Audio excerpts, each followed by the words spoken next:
Good evening मंडळी. चला तर मग आज आम्हाला लागली थोडीशी भूक आणि मग आम्ही ठरवलं चला पोहे बनवूयात.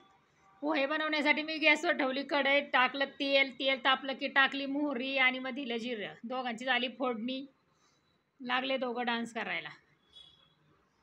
आणि मग त्याच्यामध्ये घातली मी मिरची बारीक कट केलेली.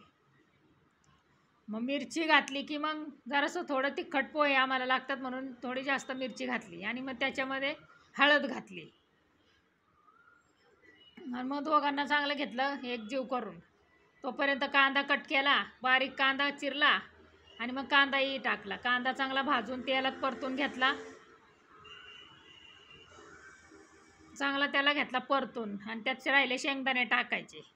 त्यात मुलीला जायचं होतं क्लासला, त्यामुळे झाला उशीर म्हणून शेंगदाणेच नाही टाकले. म्हणून मग मी काय केलं, टोमॅटो घेतला, तो बारीक कट केला आणि तोपर्यंत मीठ घातलं. मीठ घातल्याने काय होतं, कांदा लवकर भाजला जातो म्हणून मग मीठ घातलं. आणि मग नंतर बारीक केलेला टोमॅटो घातला. मग दोघांना चांगलं एकजीव केलं, चांगले परतलं आणि नंतर मी घातला कढीपत्ता. कढीपत्ताही चांगला घेतला परतून त्याच्यात. आणि मग ते मस्तपैकी झालं तयार तेलात. आणि मग घेतले पोहे आणि टाकले. मग पोहे टाकले की त्यांनाही घ्यायचं, चांगलं घेतलं परतून परतून चांगलं केलं, त्यांना मिश्रण एकजीव. झाले पोहे तयार, झटपट पदार्थ पटकन.